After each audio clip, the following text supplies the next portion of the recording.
Luces rojas apagadas y, arrancamos con todo. Escuchen ese rugido por un segundo en sus mentes. Ujú. Si cerramos los ojos, casi podemos sentir la vibración en el pecho, ¿verdad?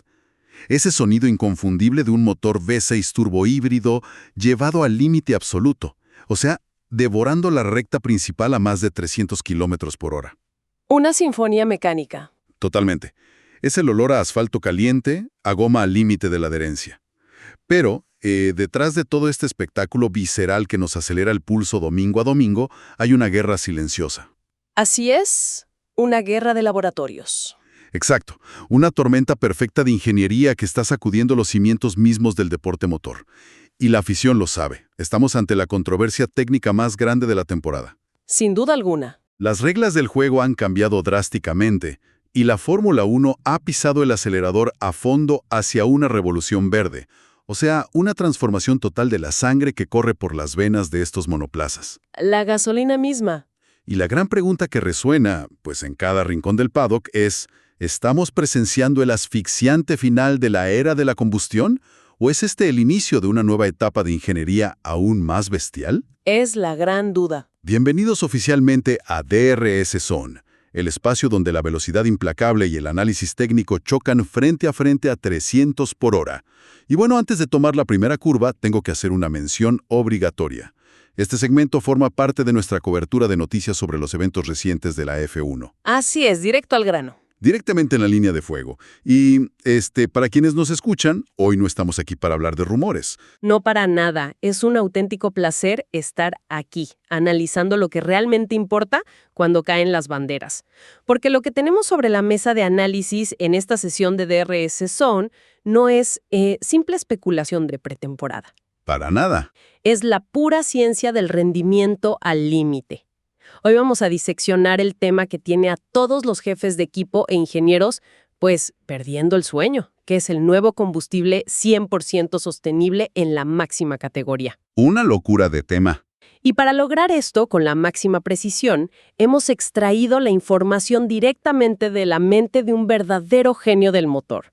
Nos basamos en los datos de un científico de diseño de producto de combustibles, una mujer que además es profesora de motores de competición al más alto nivel. Palabras mayores. Exacto, o sea, hablamos de alguien que no solo diseña la química en la tranquilidad de un laboratorio, sino que analiza cómo esa química reacciona y detona en las entrañas de las máquinas más exigentes del planeta. Bueno, vamos a desempacar esto porque la información de hoy viene pisando el acelerador a fondo, viene densa y llena de matices. Muy densa. Todo el mundo en las redes y en las gradas habla de combustibles sostenibles. Es como la palabra de moda en los comunicados de prensa, ¿no? El término de marketing por excelencia. Tal cual. Pero cuando un piloto hunde el pie derecho en el acelerador a la salida de una horquilla, al motor no le importan las campañas de relaciones públicas ni el marketing verde. El asfalto exige verdadas y potencia bruta. El cronómetro no miente. Exactamente. Entonces, para empezar con una base sólida y despejar el humo, ¿qué son realmente estos nuevos combustibles? O sea, ¿qué es exactamente lo que está detonando dentro de esos 6 cilindros a 15.000 revoluciones por minuto? Para entender esto a fondo y sin caer en trampas publicitarias, hay que ser muy precisos con los términos, tal como nos indica nuestra fuente experta. La nomenclatura correcta, científicamente hablando, no es sostenible, es combustible renovable. Renovable, ok. Sí, porque el concepto de sostenibilidad es un paraguas muy amplio que abarca muchas cosas, pero la clave técnica y química aquí, la que genera los caballos de fuerza, radica en la palabra renovable. Entendido. Y la genialidad de este concepto se resume en una frase que a veces suena a magia negra, pero que es pura termodinámica aplicada: 0 emisiones netas de CO2. 0 emisiones netas. Y creo que aquí es vital que nos detengamos a explicar este concepto para la audiencia con total claridad, porque genera muchísima confusión en que la afición. Demasiada confusión. O sea, no es que el monoplaza deje de emitir gases por arte de magia. No estamos hablando de coches eléctricos cruzando la meta en completo silencio. Eso que quede claro. Por supuesto que no, el rugido sigue ahí. Sigue ahí. Imaginemos, digamos, un círculo cerrado. Cuando este combustible se quema en la pista, cuando el piloto exige toda la potencia disponible en una zona de DRS, el motor sigue emitiendo CO2 por el tubo de escape. Fuego y gases, como siempre. Exacto. Pero aquí está el detalle fundamental, la genialidad que mencionabas.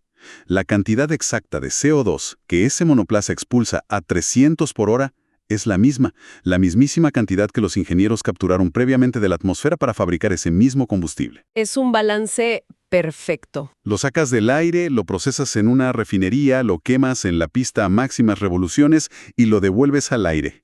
Es, un empate técnico contra la contaminación. Así es, lo has descrito a la perfección, es un ciclo de retroalimentación cerrado.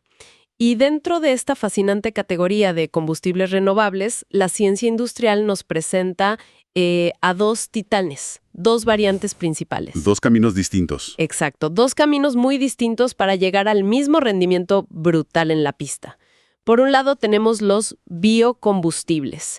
Y aquí hay que derribar un mito gigantesco para la afición. A ver, disparemos. No se trata simplemente de filtrar aceite de cocina usado de un restaurante y echarlo al tanque de un Fórmula 1. Claro, no es freír papas a 300 por hora. Para nada. Hablamos de procesos extremadamente refinados y agresivos. Nacen de las cenizas de residuos biológicos, de biomasa agrícola o forestal que durante su ciclo de vida natural ya hicieron el trabajo pesado de capturar CO2 de la atmósfera mediante la fotosíntesis. Ya viene prefiltrado por la naturaleza, digamos. Exacto. Se toma esa materia prima cruda y a través de refinerías de altísima tecnología se transforma en un hidrocarburo de competición purísimo. Ese es un camino, usar lo que la naturaleza ya procesó, la biomasa.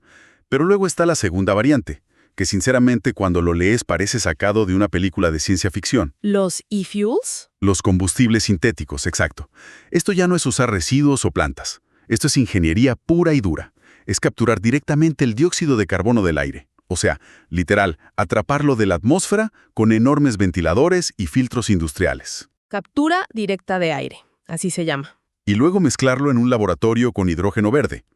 Y para la afición que se pregunta qué hace que el hidrógeno sea verde en este contexto, la respuesta es que se separa del agua utilizando energía 100% limpia como la solar o la eólica. Sin quemar fósiles en el proceso. Cero fósiles. Entonces tomas ese hidrógeno limpio, lo mezclas con el CO2 atrapado y creas un hidrocarburo desde cero. Básicamente, están diseñando las moléculas a la carta para que exploten perfecto. Es ingeniería molecular en su máxima expresión, es jugar a ser dioses de la combustión.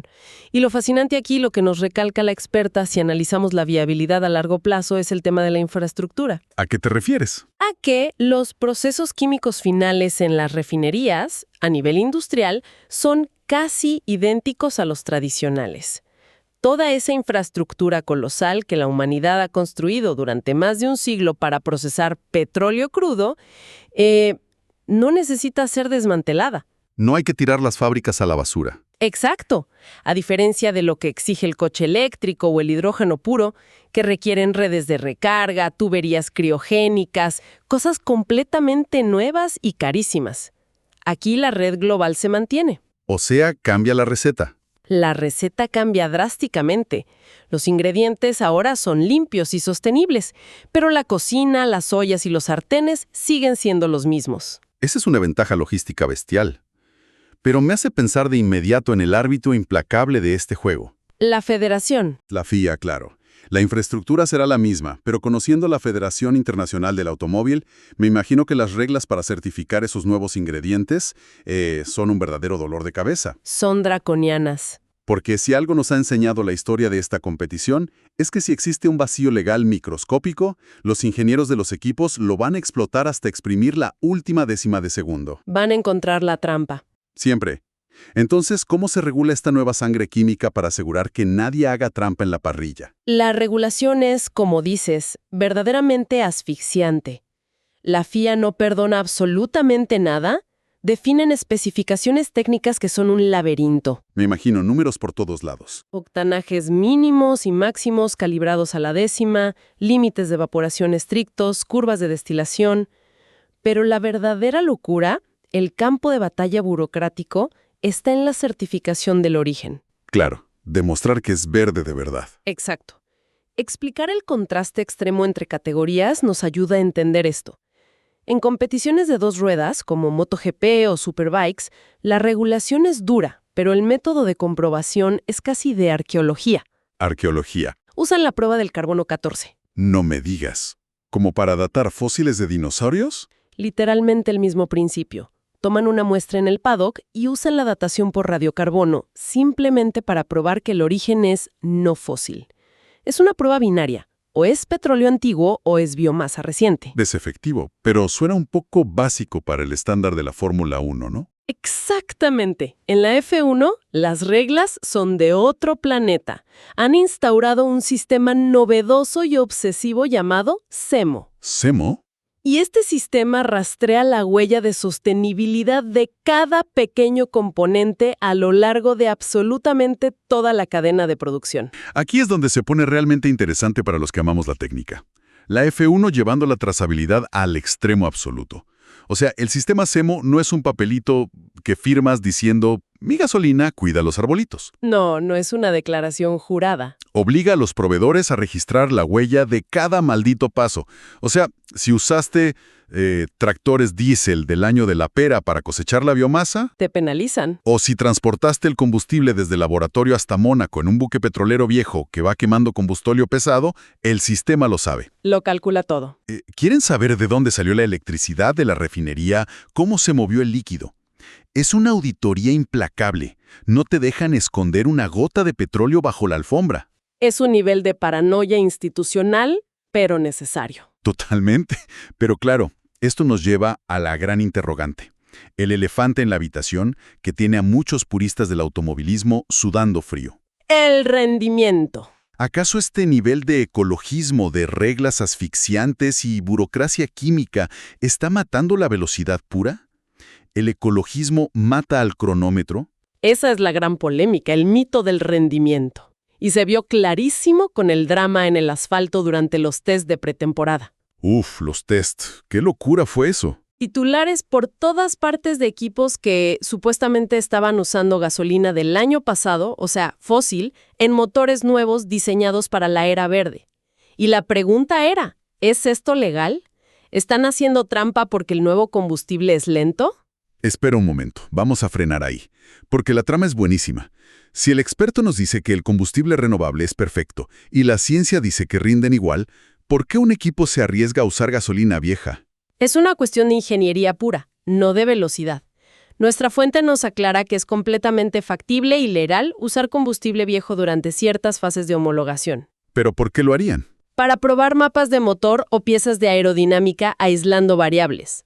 Si cambias el alerón delantero y al mismo tiempo cambias la química de la gasolina y el coche pierde 2 décimas, ¿a quién culpas? Claro, no sabes si fue el viento o la explosión. Exacto. Usan la gasolina del año pasado porque ya la conocen a la perfección. Pero llegando al clímax de este análisis, al momento de la verdad en la pista. A ver, dalo. ¿Hay diferencia de rendimiento máximo entre un combustible fósil y uno renovable en estos motores? Absolutamente ninguna. Cero. ¿Cero diferencia? Son clones químicos. La molécula es idéntica en su estructura final, solo cambia de dónde la sacaste. Clones químicos, me encanta ese término. Y para visualizar mejor que estos clones no son una versión descafeinada o débil por ser ecológicos, hay que usar un ejemplo brutal que rompe todos los esquemas de resistencia. El Dakar. El Rally Dakar. Hablamos de la tortura mecánica más grande inventada por el ser humano. Dunas gigantes, calor infernal, motores operando a máxima carga, tragando arena por miles de kilómetros. El infierno en la tierra para un motor. Pues un vehículo ganó el campeonato más duro del mundo usando un 70% de combustible renovable en su tanque. Y lo hizo con 0 modificaciones en el bloque del motor. 0. Ni un tornillo cambiado. Los pistones y el turbo no sabían si estaban quemando petróleo de hace millones de años o biomasa procesada ayer. Solo sabían escupir caballos de fuerza de forma ininterrumpida. Si un motor sobrevive al Dakar con esto, la potencia está más que probada. Está blindada.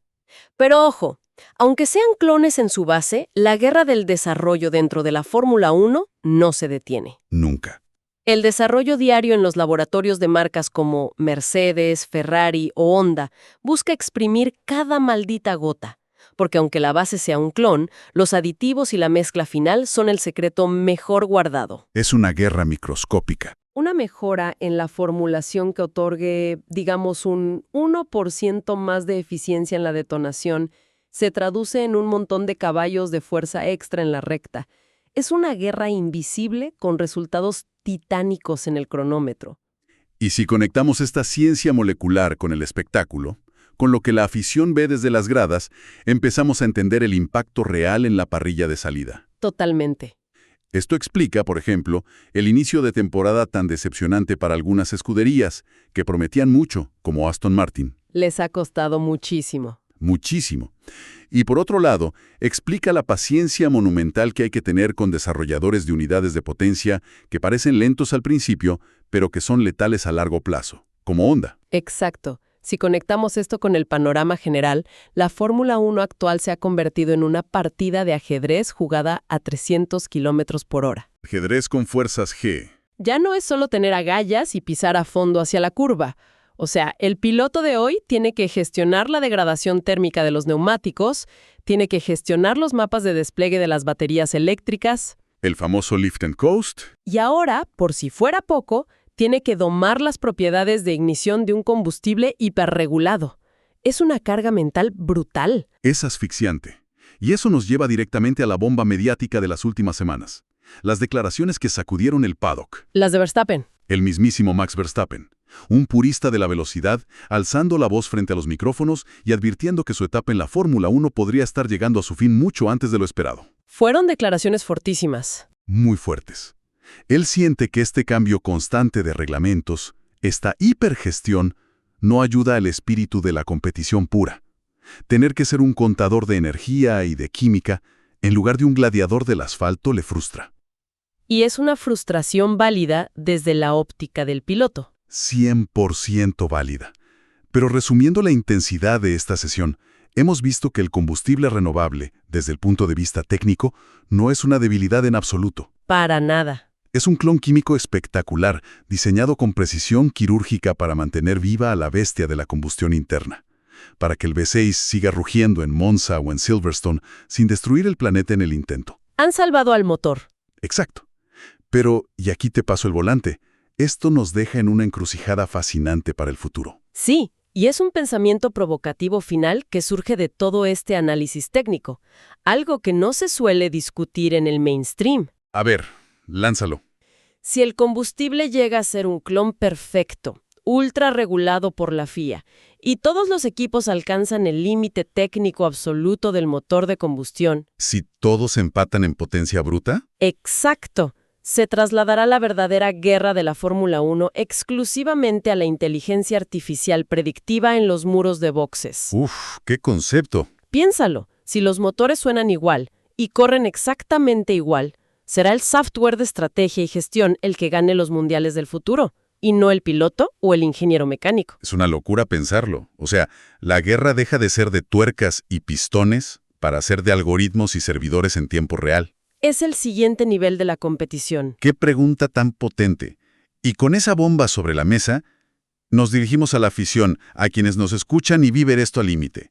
¿Qué opinan ustedes? Queremos saber su postura. Esta hiperregulación tecnológica, esta revolución verde, ¿está salvando a la Fórmula 1 para las próximas generaciones, asegurando su supervivencia? ¿O sienten que le está arrancando el alma, la imprevisibilidad y la crudeza al deporte motor? Es el debate de la década. Y el reloj sigue corriendo.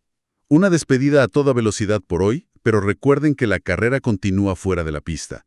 Exigimos que sigan a DRS Zone en todas nuestras plataformas. No se pierdan nada. Vayan a TikTok, síganos en Instagram y suscríbanse al canal de YouTube para no perderse ni un solo segundo de esta temporada de infarto. La telemetría no miente, y nosotros tampoco.